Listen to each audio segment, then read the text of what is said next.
This week on the Reseller Locker Room, our special guest, Dan in Demand.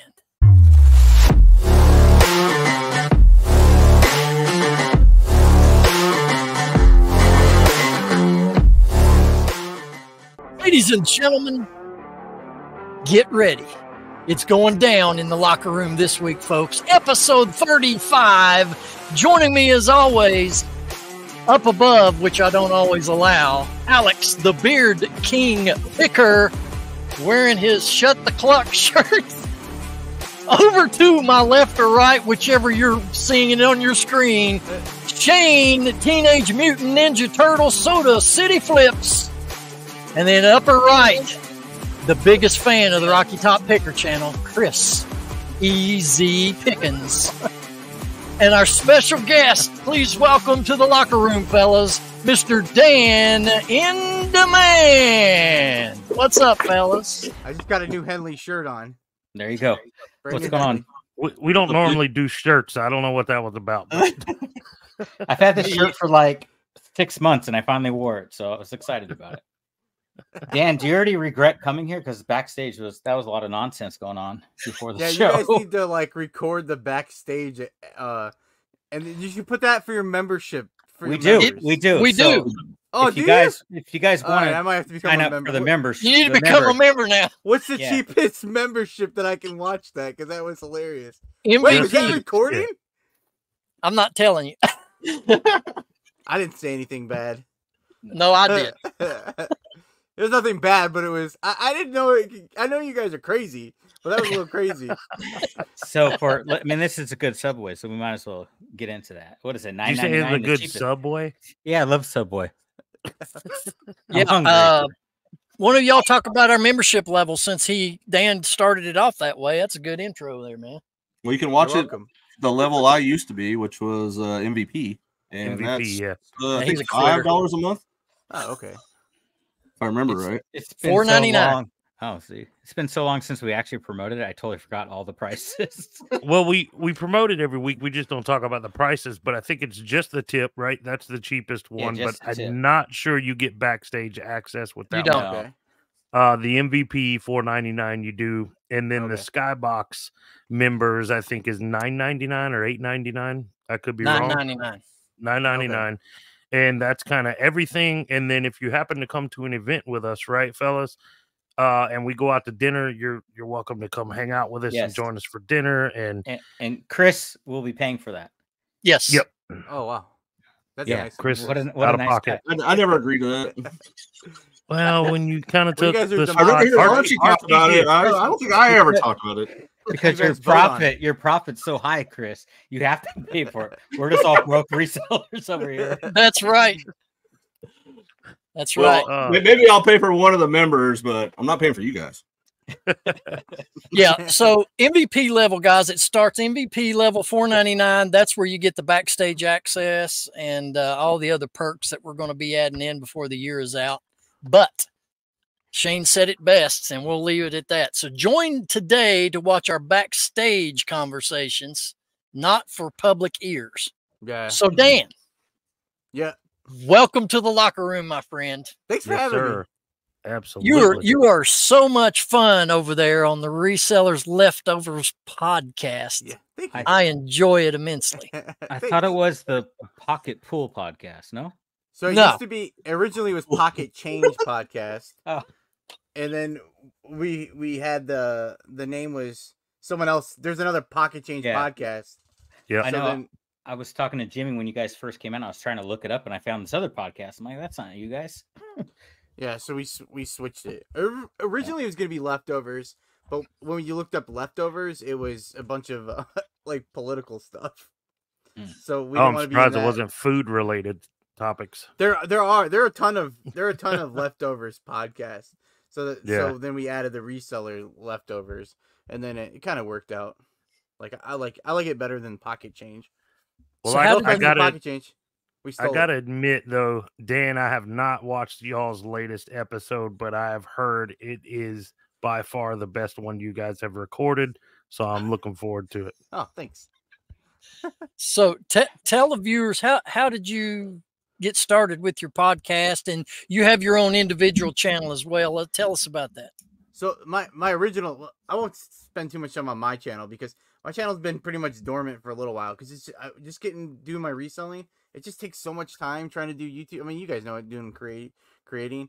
I just wasn't able to keep up with it. So I always have dreams of keep getting back into it, but I've been away from it so long.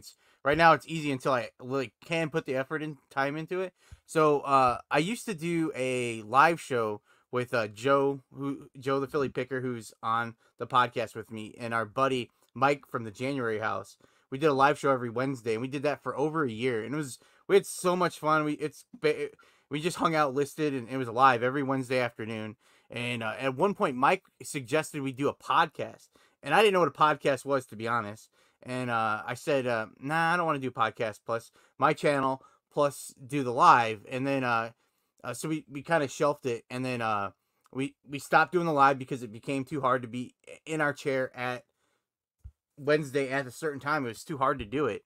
And then after a while, we started missing hanging out. So Joe and I were telling Mike, let's do the podcast, and he just didn't have time. So we pressed on that for over a year, and then finally one day we told Joe and I were like, let's try to do it. So we did it on my channel, and we're trying to talk Mike into doing it, but he just didn't have the time. And so when we did that, Jimmy, who's on the podcast with us, he heard us talking to getting Mike on, and he has to join. So we had known Jimmy for a while, so Jimmy joined, and that's how we started doing the podcast.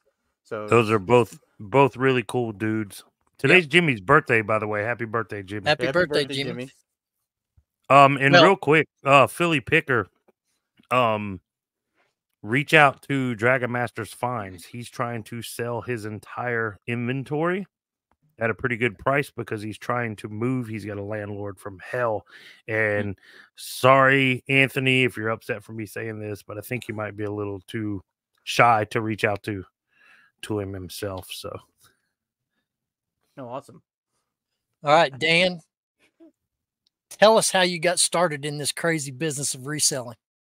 Because I was listening to you, I was thinking, I'm like, okay, what? Every time someone asked me that, I watched in 2013. I watched a TV show on Spike TV, and I think it was called Thrift Hunters. It was two guys. One of them was Jason T. Smith, who I still see around on Facebook, and then I don't remember the other guys. And I saw they were going to thrift stores and buying things and then flipping it, and I was like, oh, I want to do that. So I went to Goodwill, spent $40 on a bunch of stuff I thought was cool, like Hooters t-shirts and stuff like that, and did it for probably 6 months and just bought a bunch of stuff. Had no idea how to list or do anything, and then I just kind of quit. And then fast forward 6 years later, in 2019, I was just trying to get out of debt, and I'm like, oh, I do remember I still had some of the stuff. I was like, oh, I like selling stuff on eBay. Let me try that again. So I started doing it again, and then I was doing it to get out of debt. I had credit card debt, and I was working. I had a full-time job at a casino, working in the poker room. And then during COVID, I got furloughed at first, and then I ended up losing my job. So I just stuck doing this, and I've been doing that since 2020 now. That's awesome. Nice. Yeah. Are you full-time now? Yeah, full-time since October of 2020. All right, cool. I sell mostly mostly I'll sell everything, but I mostly clothes and shoes is what I sell. Sneakers and sold a pair of sneakers today. Did you? Yep, some Nikes. Not much, $20, but they were my wife, so I didn't pay anything for them. I sold pairs Skechers today, $20. Cool. Heck yeah. So Dan, we're fixing to be halfway through this year. How has the first half of this year been for your business? Pretty good. I sell on eBay, Poshmark, Macari, and I also do Whatnot. And at the beginning of the year, I kind of was the end of last year. I was really trying to do Whatnot. I spent a lot of time on Whatnot, and by the beginning of the year, I was kind of burnt out from it. So I took about 2 months off, and then since March, I've been putting a lot of time. I feel like I've been putting too much time into Whatnot. So my eBay is about the same as it was last year, but I was hoping it was going to be better. But I've been spending too much time on trying to sell on Whatnot, trying to make a little extra on Whatnot. So it's trying to find that balance. But overall, I've been happy. Didn't I see a video a few months back where you were bitching about Whatnot? Oh yeah, yeah, I'll tell you right now, I love Whatnot today. Tomorrow I'll hate it and I'll complain about it. Like that's just how I am. I kind of complain about. I'll complain about it today, love it, hate it tomorrow. It's because I feel like you can do like really well on there, and it's just like trying to figure it out. It's like you don't know what you're supposed to do on there, and it's kind of like the same thing when I started with eBay. I had no idea what I was doing on. I'm not saying I know what I'm doing on eBay now, but I understand it a little bit better, and I can see where I can make sales and make good money. And I feel like you could make money on Whatnot, and it's just kind of when you don't make I sold a lot of stuff starting on eBay, making no money, selling things and making $4 or $5, $3, or losing money, and spending 10 hours trying to ship something. And that's what I do on Whatnot. I do a big old show, sell 30, 40. My last show was 98 items I sold. I was trying. Wow. I hit my 1,000. I hit my 1,000 items. But so I grossed $293. I did some giveaways. I gave away, I think it was about $30 in giveaways. And then I spent 4.5 hours trying to ship things because I was so disorganized. So like at the time of putting everything in there, running the show for 2 hours, shipping things for 4.5 hours, and I grossed $293. Like it seems like I could have spent my time doing a lot more different things. Like, you know what I'm saying? Like it felt like I was wasting my time. But you say it like that, I feel like a jerk if I say that. So how many followers do you have on your Whatnot? About 1,400, I think. Wow. Oh, wow. That's good. You're double me, man. But like I do a show like once every 6 months, it seems. So I got in. I was asking a bunch of questions too. I think I've seen Shane in there. Jen's Multiverse. Yeah. I met her through YouTube, and then she went on Whatnot, and it was last June.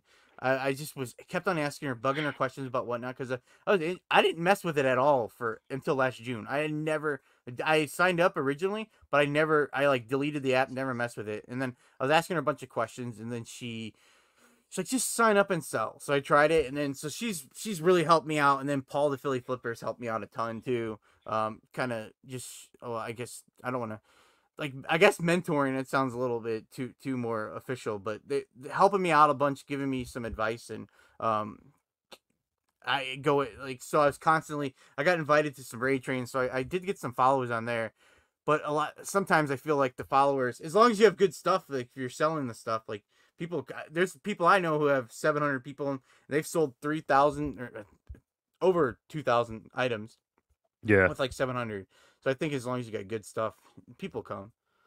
So Dan, what would you say to this? Is there more work involved with running items on eBay or Whatnot? Which one is you're working more at? I mean, taking more time to have to do takes more time. Personally, for me, Whatnot takes more time for me. Yeah.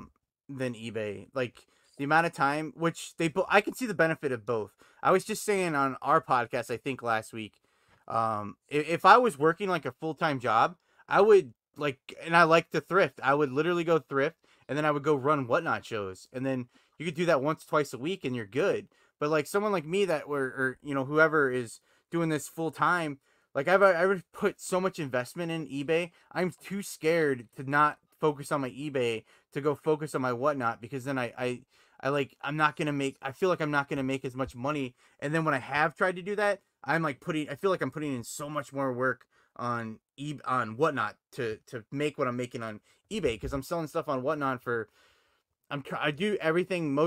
I sell shirts, t-shirts. I'll do a clothing show, but a lot of stuff's in like garage sale category. My starts are $3 to $5. I'm not trying to start anything super, super expensive. I try to find the stuff at the bins. I source at the bins and thrift stores mostly.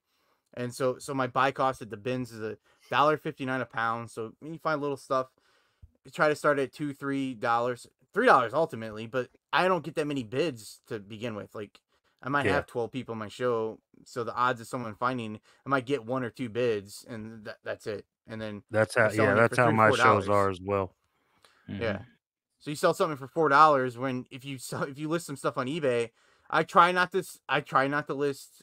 You guys talk about your pitiful sales every week, but like I do have the $4 or $5 sales, but it's some stuff that there's a reason why I have it now. I don't like look for that stuff anymore. I'm trying to, when I hear cha-ching, I want it to be like $20 to $30 is like my sweet spot all the time. That's where I'm at.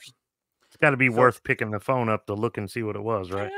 Yeah, I did it for I mean, I used to part out board games, and like I would hear. Then when I was like really like trying to take this serious, I get a cha-ching, and it's like, oh my god, I sold something for $2. Are you serious? Yeah. My first sale today is $2.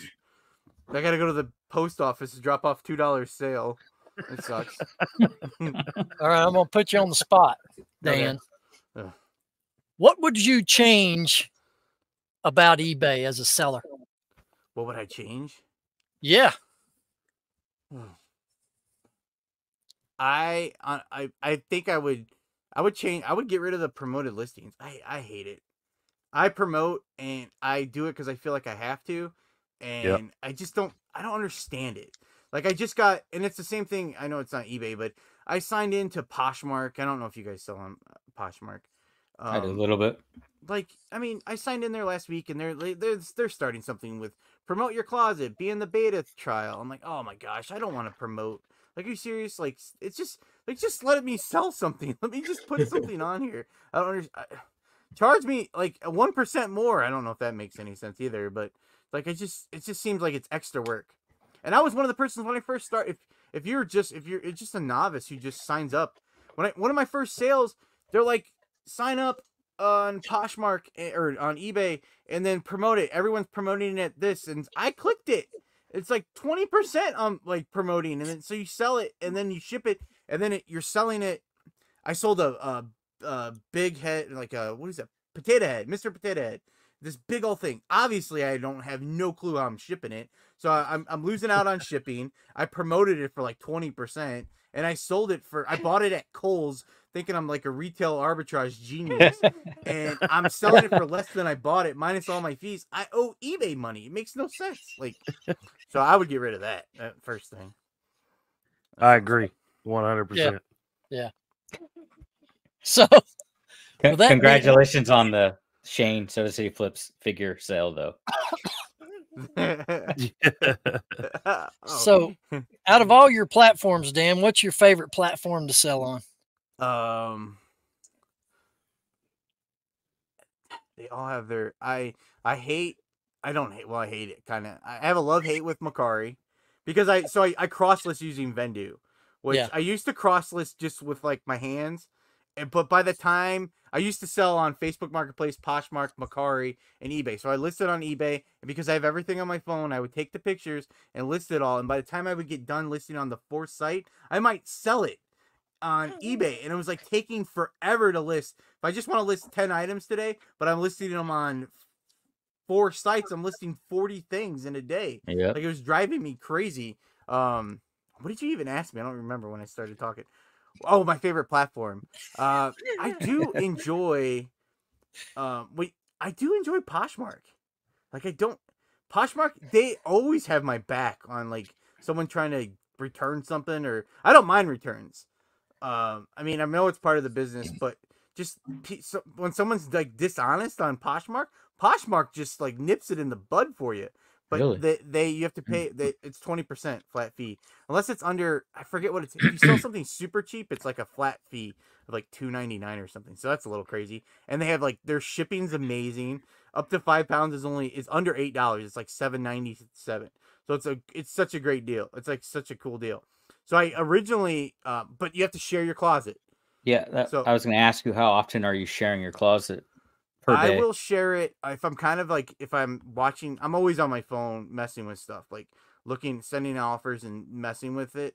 I'll have times where I'm like really pushing Poshmark. I will have an alert on my phone. I'll share it every hour. Okay. And, but a lot of times, once or twice a day, like when I wake up a little bit after I think about it, let me share it. And when I got done this afternoon after dinner, I was like, oh, let me share it. And I'll probably share it one more time before I go to bed. I've tried the, what is one of the share things. I don't remember. Like the bots, kind of. Yeah, that share it for you. Posh something. It was I don't know if you guys heard of or follow Ginger Marvin. If you've heard of them. Yeah, they had a thing that I think it was them. Hopefully, if it wasn't them, I'm sorry, but I'm pretty sure it was them. They had like a link in there to try it out, and I don't remember the site now, but I used it for a little while, but I had to use it on my laptop. And if your screen goes like in what do you call it? Not restart mode. What is it? When it like sleep mode, it would like stop sharing. So I had to like sit in here and mess with it. So I just do it when I can. But Poshmark's 20% fees. Shipping's easy. You can try to bundle, make a deal with people. Yeah, that's true. I did a bundle, but it doesn't have as many sellers. It doesn't feel like I don't have as many buyers. I do have over 11,000 followers on there though, so it's my biggest platform. So what does that mean? Share your closet on Poshmark? I'm not familiar with the site. So you got to share your whole store with people on the platform or outside. Yeah. Of the So like Poshmark, I'm not Poshmark came around. I think they were trying, from what I understood. When I first got into reselling, they had I signed up for all the new sites, and Poshmark was I think they were trying to be like kind of what Whatnot is. Like now they have live selling too, and it was supposed to be this social place where everyone everyone follows everyone on there, and that's where I get nervous about Whatnot. I feel like you're just looking for followers, but I want people who are gonna hang out on my show and buy stuff. I mean, be like cool. Like that sounds like a jerk move to just say I just want people to buy stuff for me too. But like I randomly went on Poshmark and just followed all the people as many as I could. And then at one point, like I think on that bot you could just follow people and then share their closet. That's how you get followers on there though. I'm looking at mine. I follow 12,000 people and have 45,000 followers. Yeah. Oh wow, you're Poshmark. Me. On Poshmark, yeah. So 45,000. Yeah. I sold only 3 things over the weekend on there, but I'm not sharing it. I'll share it like once a week because I don't need to focus on it. So what if you don't share your updated store, then the people that are subscribed to you don't know about it? Or I'm confused. It feels like it's kind of like refreshing. Like what's a bump like when you're on it'll put them, if you share your closet, it'll put them in their feed of sellers every time. Yeah. So they don't have to go to your closet and look for it. It'll go into their feed if they're following you. So that's why you want to be bumping one of your items in a Facebook group or something. You just bump it up to the top so they see it refreshes again. It. That's how. Well, Dan, I'll be the first one to tell you, man, don't feel bad about wanting people to buy things from you. That's exactly why you're on the platform. You know, so I want people to buy from my Whatnot shows too when I'm on, otherwise it's a waste of time, right? Apparently we're all jerks because that's what every reseller wants. The way I said it sounded kind of mean. I didn't mean it like that. Well, I mean, if we're all sounding like jerks, Alex, I made $27.19 on shipping on that CD player. There you go. That's how you do it. That's how you resell. Oh, wow. Yep. Dan. Shane, he's finally picking up the tips I've been telling everyone. I'm picking up what you're laying down, brother. Okay, Dan, with all the cross posting that you do, if you ever got caught with your pants down with an item that didn't get pulled down that actually sold and you had to cancel the sale? Yes. And it happened to me. I'm a freak about it. So everything goes through eBay and then I pull it in through Vendu and then I list it out every place else. And when it sells, I stop everything I'm doing and I take it down. But there's times where Macari is a really bad search. When I try to find something, like I could have it almost perfect and I can't find it. So sometimes it gets lost. And then I don't know, at some point on Poshmark, I feel like I have a brain fart because when I share my closet, as it's sharing, I'll just be looking and I'll see something like, oh, I sold that already. How is that still there? So I'll go take it down. But if that's on Poshmark though, right? Because I've been having the same issue with Vendu not automatically deleting Poshmark stuff. So I don't know. Okay, or what. That's something I was going to ask Dan. Because I was trying Vendu out. But I heard, and hopefully you can confirm this. I've never found somebody really to talk to about it. But I've heard, Vendu promotes the automatic delist thing, but I was told that actually if your app or whatever, the Vendu app isn't open 24 hours a day, it won't do it. I wonder if Have you that's so. heard I was that, just or saying that. I experienced think it was before you got backstage.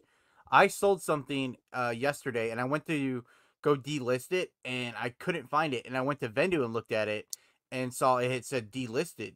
And then today I was selling things, and I went to go delist it, and I had to take it down, and it wasn't delisted. So I was like completely confused on why someone's getting delisted and not. So I wonder if that's because then as I'm sitting here thinking, I was wondering like, well, maybe it was something that's been listed so long I didn't have delist already open on turned on, but now maybe it's that. Maybe it's well, I'm just curious because like, you know, a lot of people work off their computers, right? So, and a lot of people don't mind leaving their computer on overnight or whatever. And if they're full time, their computer's probably on all day anyways. So for most people, if that's the case, if Vendu has to be running 24 hours a day, you know, maybe some people, their computer's working all day, not a whole lot of sales through the night. I think for most people, we wake up to some, right? But yeah, I was just curious if you knew, because I'd heard, and it might have been ADH Dave who had said it.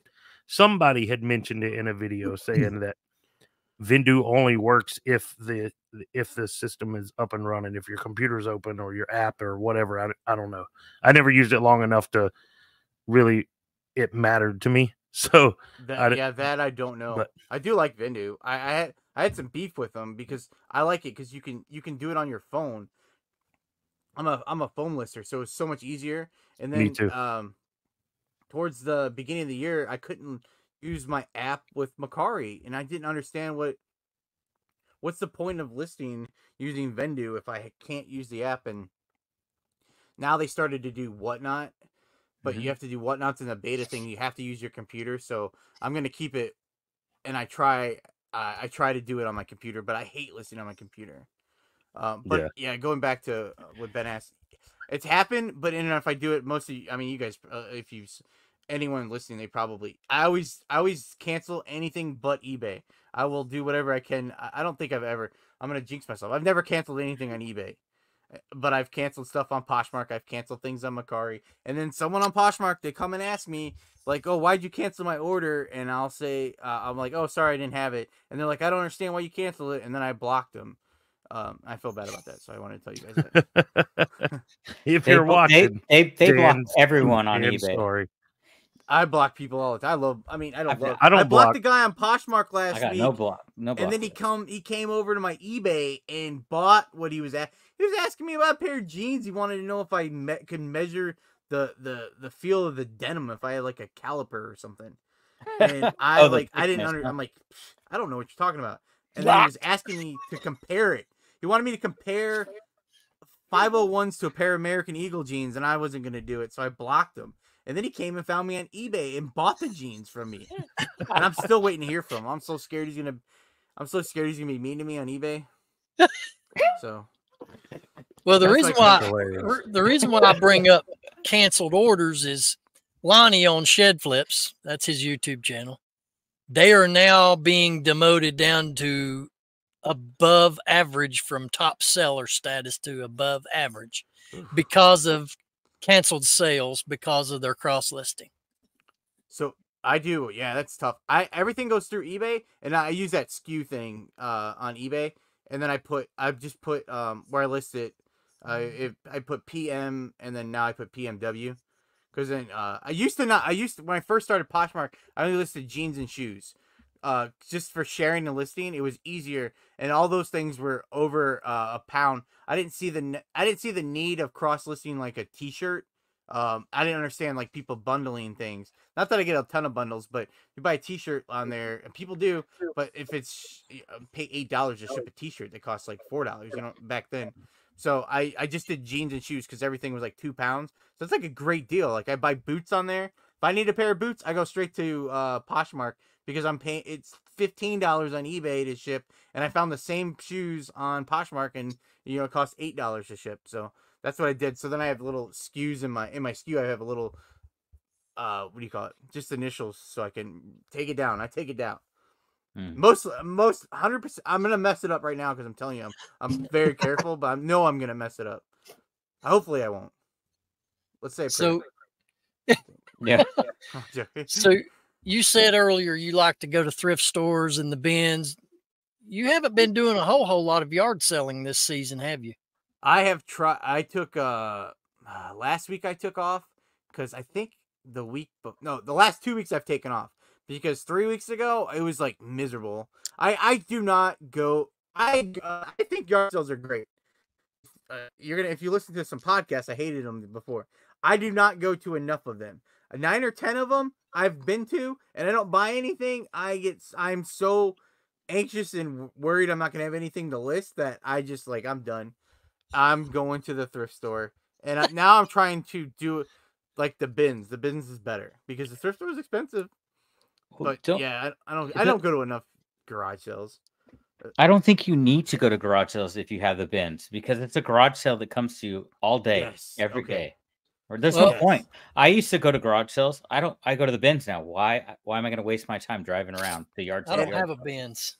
Well, so my bins, my bins are the same as Josh and Haley go to Harry Tornado, and they only bring items. You know, the bins are full first thing in the morning. That's the only time they don't bring new bins out. So we rotate all day. They rotate. I think that's what Alex does, right? So I wish ours did that, but you know, I work a 9 to 5 job. I can't get to the bins when they open. You know what I mean? So there's no point in me going. Do you go though? Every now and then I'll go by there. Because I feel like you could probably still, because maybe everyone thinks that, and then if you'll go find something. That's true. That's true. Because I know they're open on in the middle of the day, and I find like a Wii sometimes at the bin. Not like super often, but I've walked in there and I found like a baseball bat, $80 baseball bat, middle of the day. Like I was just there last weekend, Friday. I was with the middle of the day, but it was like 9, 10 o'clock. They had already sorted through, and I found a vintage WWF or the Rock hat. I listed it for $50. Like so many people passed up on it. And I was like, oh, what the heck? You're leaving this? So you'll be surprised what's left over there. Yeah, I found things in the middle of the day. People want so much different things. It's always crazy what people don't want. Like they're like, oh, you didn't want that? I'll take it. Like, yeah. But I know what you mean. Yeah. I'll give it a shot. I mean, I'll try late in the afternoon. I don't know. After a long day at work, you might not want to do it though. I've never been to one. Never been to the bins? It's fun. I love going when I do go. Never been. I don't even know where one is. Chris, the best way to explain the bins is reselling with a side of violence. At least that's how it is in Nashville. Yeah, I mean, I am aware of what it is, and I've seen plenty of people go through the bins on YouTube, you know, but I just physically haven't been to the bins. I go on one side, like I'm better now. When I first started going, I would go to one side of the room when everyone was over on the other side. And then when they bring out bins to the other side, I would move to the other side. And like now, if I'm there when they're bringing out the bins, I'm like, okay, I'll wait. But a lot of times I'll just let everyone else pick what they want, and then I'll go see what's left over, and I still find stuff. Because a lot of people, like, I like the shoes there. So I end up selling. Shoes aren't my favorite thing to sell, but at the bins, there's some nice shoes there, and it's hard to, most of the time, I think I was just talking about it today. Shoes $20, $25 minimum, right? For most of the time, unless it's kid shoes or some sandals, but they're so light, they're worth picking up for like $15. But the shoes are, they're there, so I'll pick them up, and everyone's there. They don't want the Nikes and stuff like that, but they leave Doc Martens there, or what are those? I find one of my favorite ones I'm looking at right now. Crocs. I love Crocs, and they're so light, and a lot of people don't want them, so I take them. And some of the weird Crocs, like not the regular clogs, they'll sell for like $30, and they weigh like 8 ounces. You got to find the cowboy Crocs. Have you seen those? I haven't seen. You never seen? They're a limited edition run of cowboy Crocs. They got spurs on. They got spurs on them. They're awesome. That's my dream Croc. Well, my dream Croc. My dream Croc. Hot take. There's no awesome Crocs. No, except these. Oh, you don't like Crocs? These cowboy Crocs are freaking expensive on like $169, aren't they? Or are they more now? So when you find Crocs, buy them. Poshmark $295, $200. Yeah, see, like if you would have bought like 20 pairs of them, you'd be making really good money. For a piece of hollowed rubber? when they came now out. these are just listeds. I'm not like I'll deep just slip a diving to see condom what on my they're foot selling and call it a day. I mean, Gee. Well, they're not cheap though. I bought my daughters both Crocs. They both wanted Crocs. I'm like, oh yeah, let's go. And I get the dicks and I'm looking. I'm like, holy crap! These things are like $40 a pair, man, for little tiny shoes. Yeah, I used to wear like sandals, flip flops, and stuff. And then I was at Marshall's probably 7-8 years ago, and they had Crocs for like $12.99.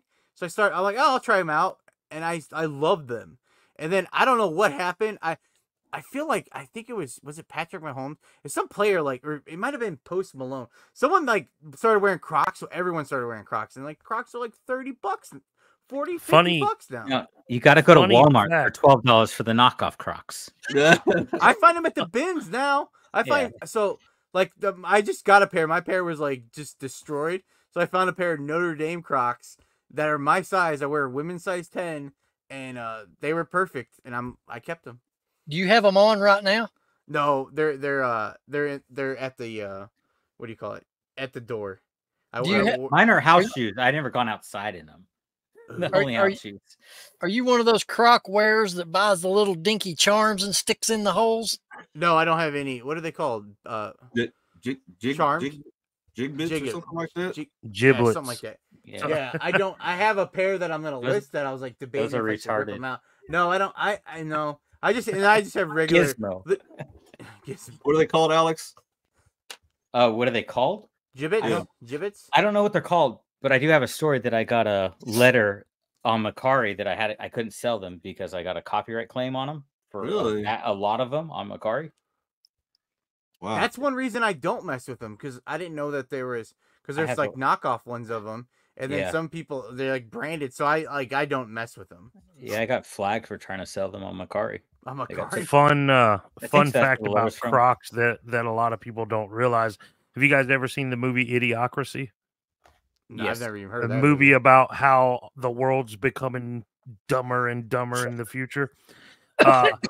The makers of the show were looking for the dumbest looking outfits they could find, dumbest looking shoes, and guess what they settled on? Everybody in the dumbass future wore Crocs. Yeah, when they came out, I used to make fun of them all the time. But 2007, before anybody started wearing them. But yeah, who hasn't seen that movie? Sorry, John. I've never seen it. What's it called? I've never heard of it. Idiocracy. Yeah. I almost next time you're bored, you should watch it. It's pretty funny. It's a comedy. Yeah. It's I feel like you can see It's made by Mike Judge, and one of the Coen brothers. Yep. So it's got Luke Wilson, Maya Rudolph, and Dax Shepard in it. Dax Shepard. Yeah. Here's a little tip. If you're coming to the 127 like these guys are, do not wear Crocs, because if it rains and you're out in the cow fields, you slip, and you've got Crocs on. Those are probably perfect for the rain. If it rains, just wear the cowboy Crocs and you'll be fine. The dookie is going to get in the holes of your Croc shoes, and you're going to have cow crap between your toes. So my Crocs are to walk my dog, because if you do, I have tons. If you listen to the podcast I'm on, we always talk about it. I'm flat-footed. I have problems with my feet from not taking care, wearing sandals and not having them. So I make sure I wear Skechers out now. I got those Skechers slip-ins because I destroy my shoes because I never want to tie them. So and then I started wearing Crocs all the time. So now I got those slip-ins where you just put, they got the hard back on it. You just slip your foot right in there. So I have to wear those when I go out and about. Okay, so you have to tell this story because you told it on last week's episode of your podcast about your dragster neighbor. The dragster neighbor? Your brother was with you. You went out to your porch. Something about him hot rodding his vehicle up and down the street. Oh, tell this story. Oh, that was. Oh, you're gonna put me big screen for that? When you said drag, I remember that comment. I thought you meant like a drag queen or something. No, there's this guy was driving down my street, and he was hot rodding down the street, and he almost crashed into our mailbox. This is so uncomfortable that I'm big screen right now. And I know. Shane left. You didn't want to hear my story. Okay, let me put you back up. So the cops come. Every one of my neighbors is all outside. I walk outside to see what was going on, and I'm like looking down the street, and I was stooped down there. And when I did that, I leaned over and I started moving, and I just like fell on the ground. And I'm a big guy. I can't like just get up. So like my brother, I'm like, you got to help me up. He's like, shut up. I'm like, help me up, please. I can't get up. So he comes and he's trying to get me up, and he can't. Like, I'm laughing. I'm like, just help me up. I can't get up. And finally, he just left me. And then he goes and talks to my neighbors, and my neighbors are like, is he okay? And I'm just rolling around in my yard. And I had to like roll all the way around to the other stoop so I could like grab the stoop and push myself up. It was like, did you have your Crocs on that day? I did have Crocs on that day. I just started wearing shoes like last year. You need to get one of those things. I've fallen and I can't get up. You remember that commercial? Life alert. There you go. I fell not too long ago, and after that, I was telling the story. I fell in the kitchen, like wiping. My dog left some food on the ground, and I went to go pick it up, and I just like slipped and fell, and just nailed my leg, and I couldn't feel my leg. I laid in my kitchen for like over an hour because I like, and then I had to like roll over to the kitchen table and pull out a chair. Huh? At least you had snacks with you. Yeah, the food the dog left. You didn't hurt yourself or nothing, did you? No, when I fell in the kitchen, the time outside, that was like 3 or 4. I might have had some just like scrape or something, nothing like major. And then when I heard it here, I had like a bone bruise. It felt like a bruise on I had a bruise on my knee. That was about it. But I didn't. When I watched you tell that story on your show, something just hit me funny about that, and I was just hee-hawing about cried listening to that story.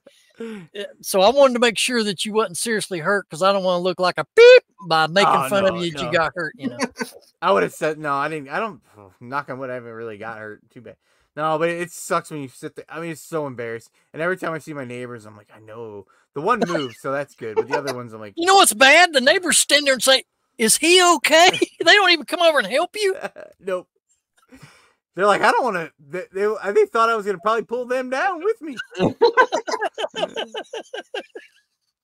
It's so embarrassing. Oh my gosh, dude. That's funny, man. That's crazy. That's a good story. Yeah. Hey, I mentioned 127. You need to come to that, Dan? I'm probably going to go. I don't know if I'm going to go all the way down there. I'm not sure. I've never been to one of these, and I get pressured all the time, and I always like. I guess I'll say I flake out all the time. I always flake out. I'm like such a homebody, so I've basically committed. I'm scared of. I don't know where I'm gonna go though. Like I haven't left my area in like 7 years. Like I'm scared. Like I'm nervous to go places. Why? Where do you live, Dan? I live in Northwest Indiana. Okay. And it's not to say I live near Chicago, but I'm not. I understand. Whenever you say that, I don't live in Chicago, but like if you can think it in a map, it's up by Lake Michigan. I don't live. Yeah, I used to make a trip from Indianapolis to Chicago quite a bit whenever I was working up there. Oh, is that how you? Because you went to Southern Caesars in Southern. Is that how the casino during the Derby? Yeah, that's the casino we go to in the. Is that how you started going? I was curious of. How, because you're in South Carolina, I was curious how you end up at Southern Indiana. No, so the group that we go with, I go with my brother-in-law. He's from Indiana. Oh, okay. So it's his buddies and stuff that started doing this trip, and then they invited me to come. So my brother-in-law now lives in South Carolina, but him and I travel up to Southern Indiana, Caesars, and meet everybody else. That's where we stay for the weekend, and then of course we drink and gamble and go to the Derby and stuff. But yeah, that's how that came about. He's from Indiana, so they're from Lafayette. Oh, okay. Yeah, I'm like 3 hours from there. Okay. That's only a 5 or 6 hour drive to Crossville, Tennessee, where all of us are going to be in August, Dan. 5 or 6 hours. It's almost 7 hours for me, but I'll be there. Yeah. Yeah. You need to come to the meetup, bro. I'll see. Well, I think I might end up going with because they were the last time I was with Joe, Jimmy, and I. We did a reseller information network. You guys know them, with Tim. They come to it. They come to the 127 where we're at. They were talking to us about it, and then Jimmy was Jimmy. I don't know if I'm 100% sure if Joe's coming yet, but Jimmy, I'm pretty sure said he was coming, and I was kind of thinking I'm going to kind of go where they're going to go. So I'm not 100% sure. They haven't. I don't honestly know everything that's going on now. I know Jimmy and Joe went to like the 100. Is that 100 mile? I get all these things confused. They just went recently to the one in Virginia, and yeah. So I don't know which one I'm gonna go. I don't know where I'm gonna go, but I'm probably. I really want to go to something sometime. I was supposed to go to the reseller rally, like both times, and stuff just happened where it didn't. I think was it last year's one. I was gonna go, and then I had just realistically when I went to go get my car fixed and stuff like that, I just didn't have the extra money to go, and I didn't want to spend the extra money. So it's always I'm scared to ever spend any money. Like I'm happy with what I need to make. I don't make a ton of money like on my reselling. It feels like I'm always like not behind, but I'm always feel like I'm like I need to be doing better. If that makes any sense. Oh yeah. Well, what financial advice that I give? I mean, I was in finance business. Yeah. If you want to be sure you've always got plenty of money for your bills, emergencies, you have to mentally stay broke. Oh, okay. Yeah, I always feel broke. Mentally stay broke. But so when I say that, people always think I'm like I have more money now than when I was working a 9-to-5 job because I knew I had money coming in 2 weeks, so I would just like constantly spend my money like on everything. Like now I like have to like sit down and actually think, do I really need this? Do I really want to buy this? And I'm like, I don't need it, and then I don't buy it. So if that makes any sense. Do you collect anything, Dan? Just collect. I've collected. I collect dumb stuff now. I guess I wasn't, and then at the end of last year, I started collecting like some. I'm looking at them right now. Some wrestling figures, or I'll find something at the bins. The one thing I started collecting where I had one because I just got a new one. Are like little Chick-fil-A plushes. If that makes like Chick-fil-A plush. I always find them at the bins, so now I'm like collecting them. I've never seen one of those at the bins. Really? I've seen them in the Chick-fil-A's. Every time I find them at the bins, every time I find them at the bins, I collect. I found one originally, and then I got I was doing a Whatnot show, and I was doing all clothes, and ADH Dave like rated me, and I was like, I felt so stupid like to do a giveaway. I'm like, what am I gonna give? All I had because in my eBay room is like I have like shoes in here, but all my inventory is outside. Like I don't just have stuff well right now I would be a lie. I have randomly stuff sitting right here right now because I've been doing Whatnot, but this wasn't too far into doing Whatnot, and I didn't have anything in here, so I was like, let me give away a plush. So I gave away my Chick-fil-A plush, and I was so mad that I gave it away. I'm like, I like that thing. And like the next day, I went to the bins and I found another one. So like, oh, I'll buy it. And then the next time I found one, I'm like, oh, I'll buy it. So now I just found one. I have like 4 or 5 of them now. So I guess I collect that. And I like a Woody the Woodpecker, or not Woody the Woodpecker, Woody from Toy Story. I collect him. Oh, dude! I just found 3 of the one behind you. I found 3 of those at Goodwill. That one. Oh, is it? Yeah. Yeah. Look at that. I got I ended up throwing it away.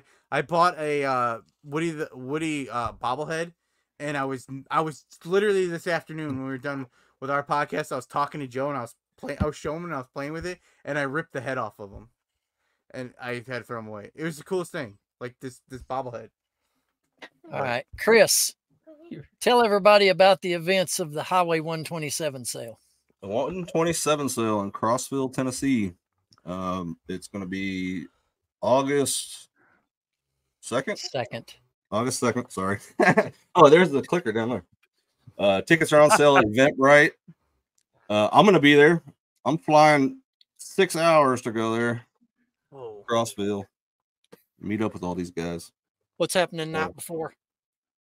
Night before, we're having a bowling tournament. Locker Room's hosting that. If you want to be involved in that, contact one of us from the show, and we'll get you set up. It doesn't cost anything extra. You're just going to pay the price of bowling and then whatever you want to drink and eat. So what's happening after? Tell them about the party at your house. Yep. There's going to be a party at the Airbnb of the locker room if you come to the 127 and you're handpicked to come to the party. So, handpicked. Yeah, you got to have a ticket to the event or $50 cash. Dan, can you imagine the shenanigans that's going to happen at our house at the after party? I don't want no. Dude, seriously, man, you'd fit right in. I'm serious. That's gonna be fun. Oh my gosh. Yeah, no joke though about 127. If you haven't booked your ticket, you need to get it. More importantly, you need to get your overnight accommodations booked.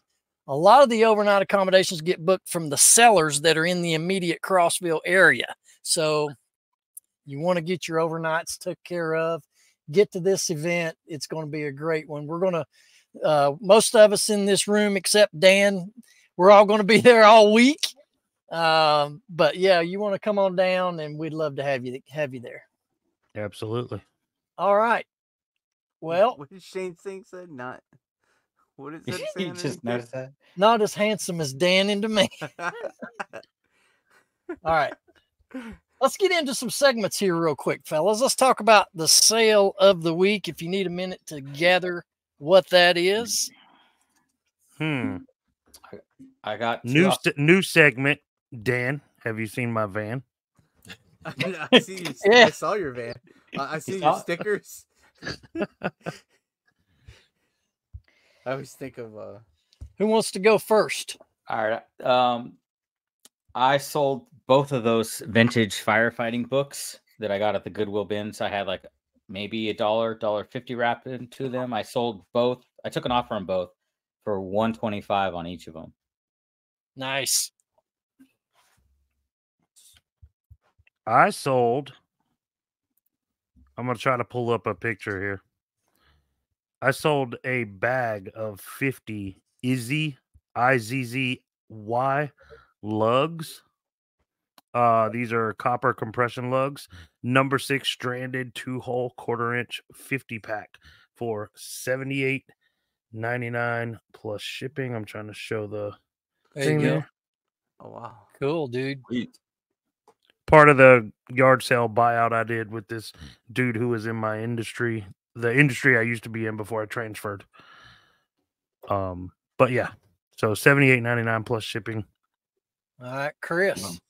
So I picked up this Hobbit book a few weeks back, and this was really a throw-in. I put down that I paid $1 for it, but it was a throw-in on all these manga books and all this other stuff that I had bought. And I had it listed for $90, and I got an offer this weekend for $80, so I accepted it. But after everything, I made about $60 on the sale, so it was all right.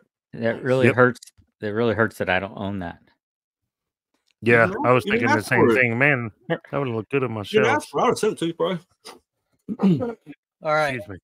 My sale was featured on my video I dropped this week. Nintendo 64 with a game controller and a jumper pack. $5 at a yard sale. Sold $69.99 plus ship. Nice. That's crazy. They sold it to you for that cheap. $5. Dan, did you have a sale? Yeah, we gotta get Dan. Yeah. I sold. I was excited when I sold this because I thought I was like, I'm pretty sure they're gonna ask me what my sale of the week was. So I mean, it's not too bad. It's a pair of 7 For All Mankind jeans. I don't know if you ever heard of these. They're brand new with tags.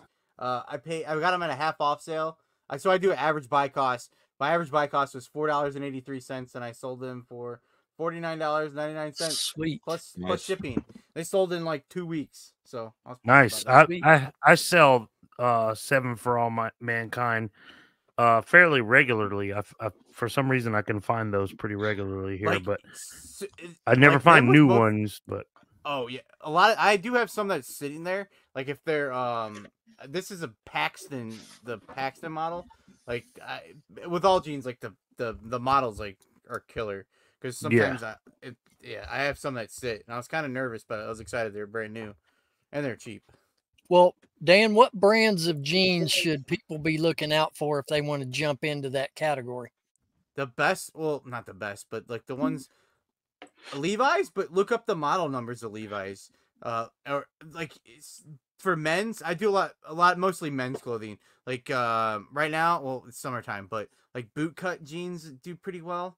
But just I used to buy all the Levi's, and then you got to make sure you look up the numbers. Like 501s are pretty decent, like $25, and then like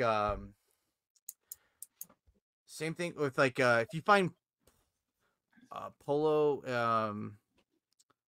what's the, oh my gosh, I'm drawing a blank right now. I like polo, like Ralph Lauren, like bigger size.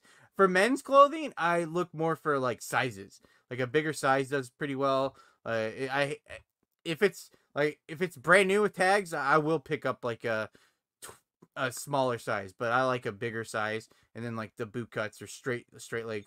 Skinny's not so much, but for right now, shorts. Last summer, the like South Pole jean shorts were yeah, I couldn't sell those fast enough if I found them.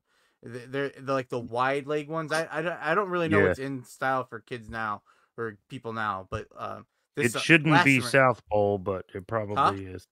I said it shouldn't be South Pole, but it probably is. You would be surprised. And then it's like the baggy ones, like the old baggy ones. Like Jinkos, I think, are still popular. Like those are, I never found those, but it's like that same kind of baggy looking style to them. Those are good. Like styles like that. Like What about Fubu, Hilfiger, American Eagle, those kind of brands? American Eagle, like jeans they're like $20 jeans, $25. Yeah, bread and butter. Yeah, like that's a lot of what I sell. What's these Fubu? obscure brands I hear? Like there's a brand called Cathedral or something weird. There's like Citizen. I don't find a ton. Viori's a really good like athletic wear type brand. I think it's mostly. I don't know 100% if they have anything other than like athletic leisure wear, but I found like athletic shorts is the only things I found of them. It's VUORI. Those are very good. I found one when I first started selling clothing, CC Filson were like that's amazing.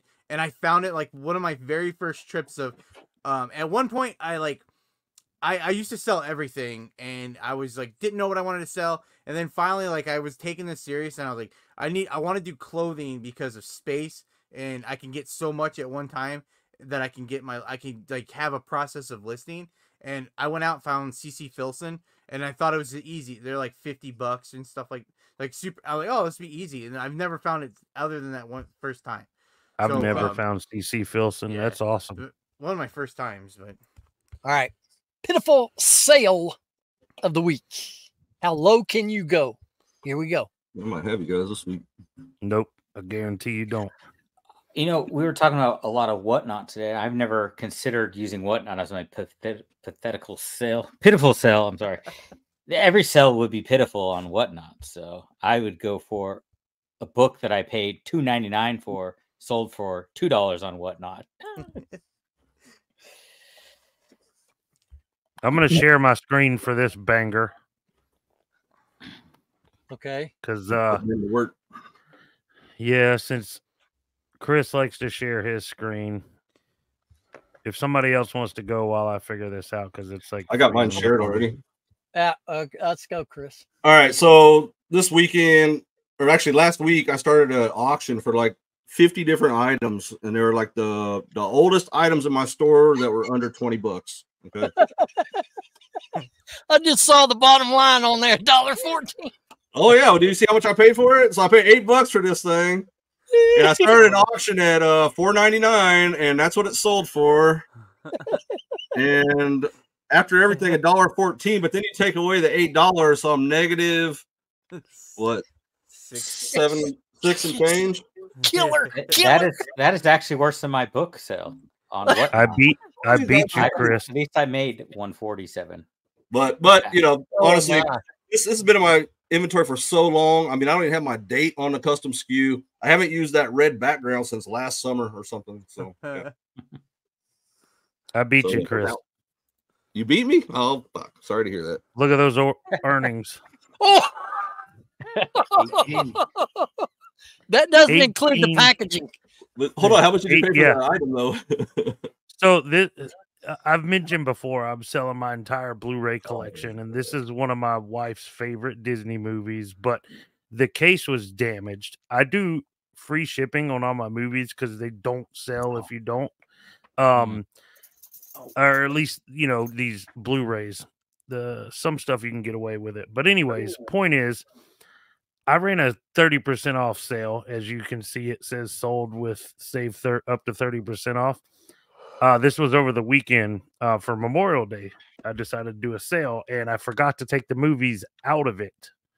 Oh, no. And so I've done that. So this one sold.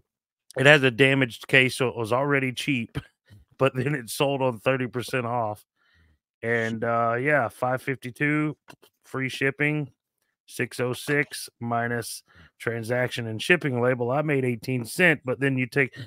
I imagine the bubble mailer I sent that in was at least 10 cents, if not 15. So big banger there for me, gentlemen. Rock and roll, baby. Yeah. All right, I had a PlayStation 3 Madden video game. And it was 2010 game. And then after fees, taxes, and all that, I made $3.75. It sold for $4.89 plus ship. That's not terrible. I mean, yeah. Unless you had $5 in it. No, I try to get most of my video games for $1 or $2, no more than $2. Yeah. What you got? All right, Alex. I already went. Did you? I'll tell you. I'll tell you mine. I don't okay. I did. I had a few bad sales this week, of small items, but this one's probably the most embarrassing. It was a lot of 10 signs, buttons, like movie button, movie signs that I bought from Joe the Philly Picker.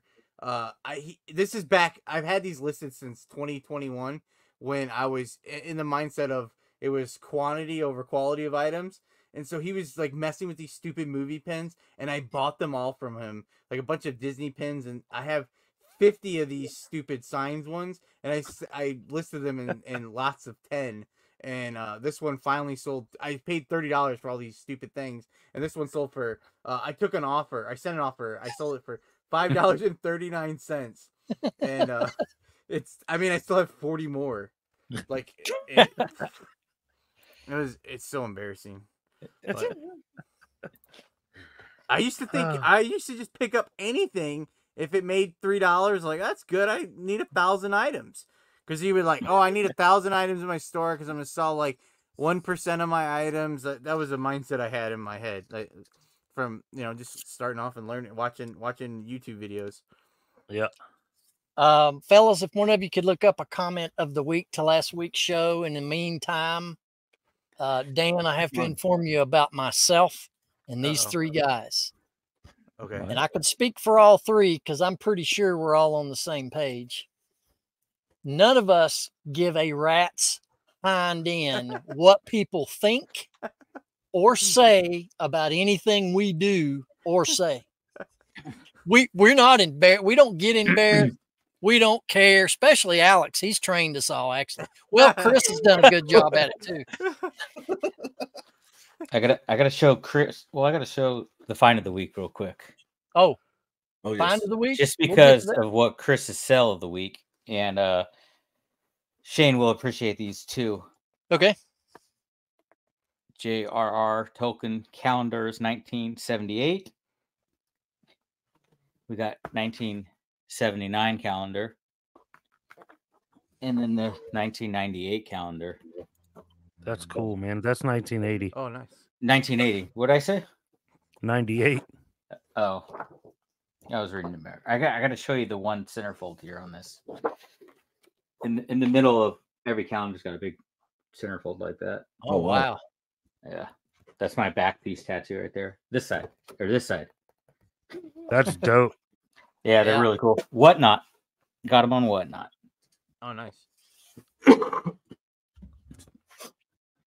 My find of the week was that RC car lot I was talking about. You guys already saw that one truck. Yep, I have another one over here, but I don't have this ready to share screen or nothing. I did 0 sourcing this week, so I have no find. No. These calendars are sourcing for myself. These aren't being resold. Yeah, those are cool, man. Yeah. Oh, what type of drum is that? What is it? This is a Remo. Remo's good. That's the heads. Remo is a head on that, Ben. So what is the brand of the snare? CB Drums SP Series. Never heard of it. Yeah, I'm not familiar. I played drums for about 20 years. Never heard of CB drum. Okay. Did you look it up, the soul comp on that? Yes. It looks nice. The interesting thing about this, I'll get an echo when I talk into it. Anyway, the interesting thing about this and a bunch of other stuff is I think I told you guys that I went to a very high-end swanky neighborhood that's on a golf course. I got to pick their yard sale the night before they started it, spent $150 on stuff there. But then when it was over they had theirs on Saturday and Sunday. If you come back Sunday afternoon, you can have whatever's left. Well, this was left, and it didn't cost me anything. Nice. So I listed it $69.95, I believe.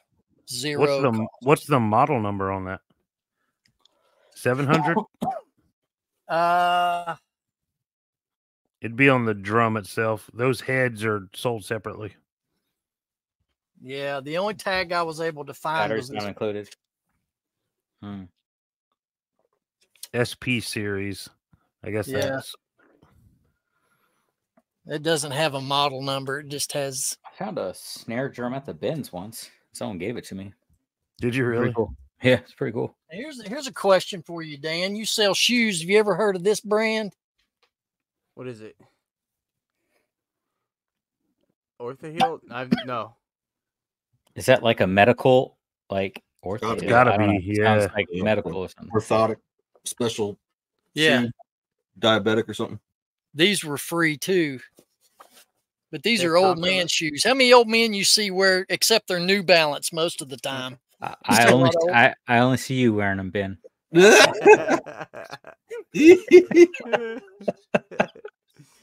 He's going to be picking in those because of 127 in his ortho.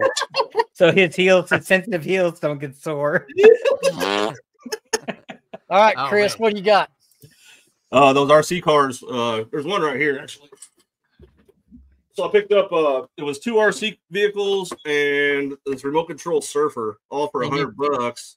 This car alone with the remote will sell for like $250. Dang. The other car will sell for like $350. And then that surfer, I think, will sell for $100. Dang. Chris finds really amazing stuff just laying on by the dumpster. Wow. Ben would tell you to buy $100 Funko that I found in the dumpster. Chris operates with a high buying budget, but he makes high profits. But I just don't. Cool. I can't spend no $100 on one item. You have somewhere to test that thing out. You can spend $100. You're gonna make $500 back, man. What are you talking about? I'm like Dan, dude. I gotta hold on to my money, man. I mean, that doesn't make any sense, Ben. I might spend $100 to make $500 if I knew it was gonna sell. Yeah, if I knew it was gonna sell, I'd have to trust myself. That would take. If you spend $100, you know you get your $100 back in a week, and then possibly make another $400 over the next month. Would you do it? But you don't have a guarantee it'll sell in a week. That's the problem. None of us have a guarantee. This is all calculated gambling. Yeah. Yep. I paid $800 for a set of golf clubs. 800 worth the gamble for me. I'll make at least 400. So now, if I wouldn't spend money like that if it was keeping me from paying rent. You know, I mean, you got to be logical here. But I mean, if I'm gonna stick to buying Bibles for $1 and selling them for $400. I would drop $100 to make $50 profit if I knew I could get it back in a few weeks. 100% every time. Yep. And I've done it a bunch of times actually. Dan, do you have a find of the week? Yeah, actually, I do. I just found these. It's called. I I've never heard of this. They looked cool. They're a pair of Brunt boots. Oh yeah. I just got them at the bins the other day, and they just need some cleaning up, but they're like $100. They sell for at least $100, and I'm pretty sure. Yeah, Brunt's a good work boot brand. They're fairly new, but they're made in USA. They're well made, and they're pretty dang expensive. I think they're $250, $300 new. Yeah, I'm pretty sure it's over 100% sell through. So that was like kind of some dust on them. So I'll clean that up, and then over the front, maybe some of that Doc Martens Wonder Balsam, just kind of clean them up a little bit. Or man. They're going to be work boots, so they're going to work in them anyway. And so I got them at the bins. They're a little heavy, but probably under $5 into them, I would guess. I found another $400 Bible at the bins today. The problem was I only found the cover, and the guy next to me had the rest of the book. Oh no! So what'd you do? I gave him the cover. Oh, that's nice. For $100. Oh, really? Seriously? Did you? No, I didn't. I didn't. I figured you'd fighting for it or something. No. Do you always do that? Do you always hand it someone? You know what? Like what I've noticed going to the bins now all the time, the booksellers, because I only do books at the bins, we all help each other out. So it's just like, next time maybe I have something where I'm trying to put together a set and he has a couple of them, and hopefully he'll give me those, so I gave him the cover. And what am I going to do with the cover, Well, look, man, I learned this from watching Cobra Kai. So, Alex, if you put good out into the world, good will make its way back to you. Yep. Here. And that's just what you did, buddy. Yeah, that was nice of you. So, Alex, that Bible, what makes it a $400 Bible? Is it from 1800s or something like that? It was actually 1600. Family bottle. He said it was 1600. So it's in rough shape. The sold comps are around 400, but I said he could probably still get about 200 out of it with the cover being like that. Nice. Yeah. I have, in my video, your comment on my video, Alex, you're asking about that, about the Bible and a strip club playing cards from the same vendor. That Bible, I still have it. I'll show you. My original comment was going to be, there's a special place in hell for you when you buy a Bible and strip club cards. I mean, it could go either way. Yeah, it was for the same lady, so I didn't feel too bad. But no, dude, this Bible, I'll show it to you. I think it's from the 1800s, but I'll show it to you after the show. But the cover just is detached from it, so it's like a condition issue. No, you can still get money out of it. 1800s is what you want to be finding, early stuff like that when it comes to big money in Bibles. The cover looks so crazy, man. It's like a embossed leather. Yeah. That's probably like the one that I've sold. Here, you got to show it to me after. Yeah. All right. Shane, did you find who was looking for a comment of the man? week? I always find one. All right, hold on. This is unofficially. This segment is unofficially brought to you by Dr. Pepper Creamy Coconut. I can't find them anymore, man. You got to send me some, Ben. So context here for anybody who did not watch last week's show. Chris was feeling a little under the weather and was not recording with us. So my comment of the week comes from Chris Easy Pickens himself. And he says, "Good show, guys. For the record, the after party will not be at my Airbnb, nor will I be supplying beer for the masses. Ha. Good try, guys. Oh, and Ben, if you want me to show you how to identify good sell-through rates, I can do that. LOL." That was awesome. That was my personal favorite comment. Wait, let's read Ben's reply. Oh, I could do that too. Oh no, I don't even remember what I said. He blacked out. He says, "Chris, you can blank blank blank," which my mind goes straight to go yourself. That's kind of what I got out of it. Shano got it. Ding ding ding. Oh my gosh! Too much fun. Yeah, that's awesome. That's awesome. What do you think of this show, Dan? You guys are like, it's chaotic. It's crazy. You guys are nuts. I listen every week. You guys are funny. It's funny. Well, we appreciate you listening in, brother. Yeah. It's a good time. I've been one of the first, because you guys, so I think, so you're on episode 35. You guys might be one of the first one, like the last ones I started listening to. Then I text, because we just did, Joe, we recorded episode 32 today. And so you're nice. on, which one's this, 35? 35. And I was like, yeah, I was like, we got it. Like, Joe, we have to. Because we're like, oh, is there too many podcasts? And then I caught your guys' first one. And I was like, we got to do it, Joe. And then we started. So yeah, I've enjoyed it. It's fun. It's a good, I don't get to, I watch a few channels, like regular videos anymore. And I used to watch those all the time, but working all the time.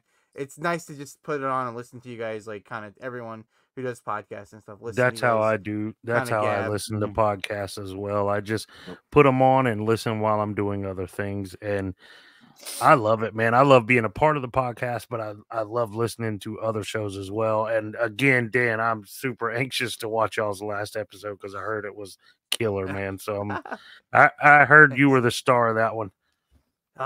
You're putting too much pressure on. You're gonna be you might be disappointed.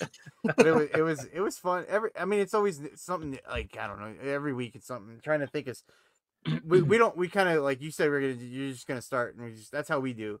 We just kind of like want to sit down and start talking, and kind of what comes up, we just go down that, just to kind of let loose for a little while, just to get out of the headspace of worrying about everything else in reselling. And I don't try to. I'm not smart enough to give everyone every kind of advice that I have, so just kind of rather have some entertainment, I guess. Well, that's why the reselling podcast world has me, for all the good sound advice. Yeah.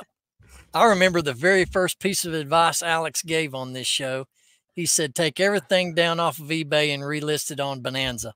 Oh, I closed my Bonanza booth.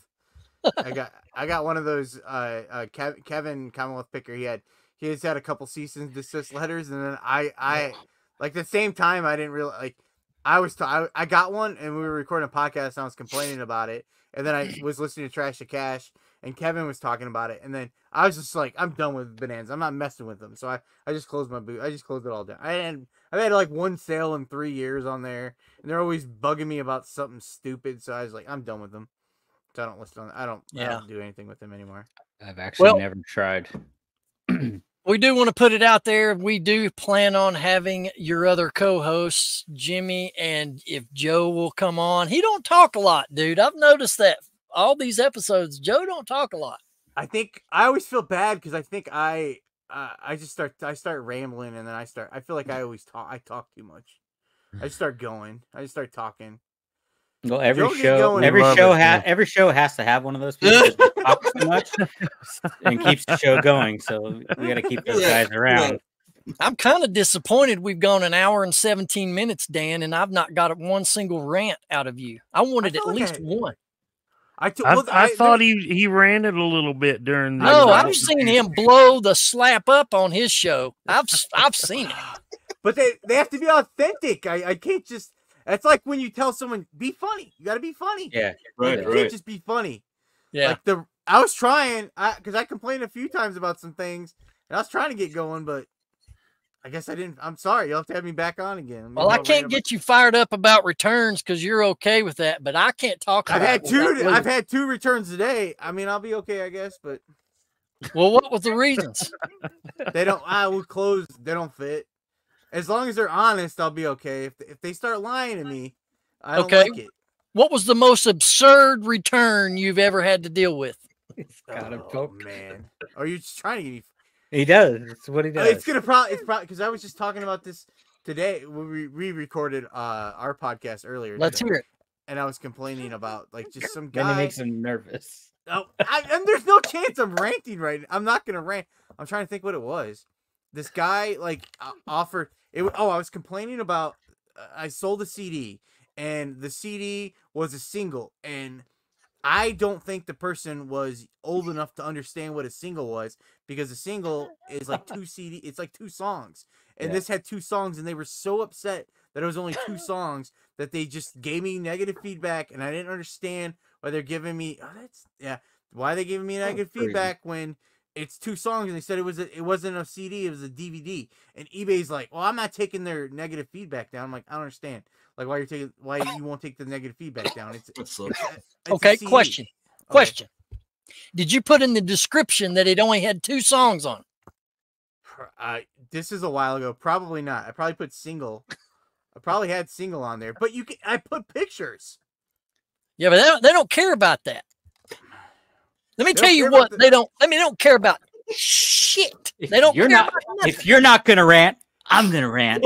Thing. Okay, this golf club head cut putter cover. The dude returned it because it said it's defective, doesn't work. It's a freaking putter cover. How could it not work? You slide it over the head, hell freaking low. You know. That lit your call. And then he states that the paint's peeling and all that on it. Well, I put all that in the condition description, all of it. And eBay honored the return. Then I tried to appeal it. And then eBay says, well, don't pay the return. When you get it back, come back to us, file a counterclaim. Well, I did that. Then they came back and said, well, the return's already been refunded, case closed. Me.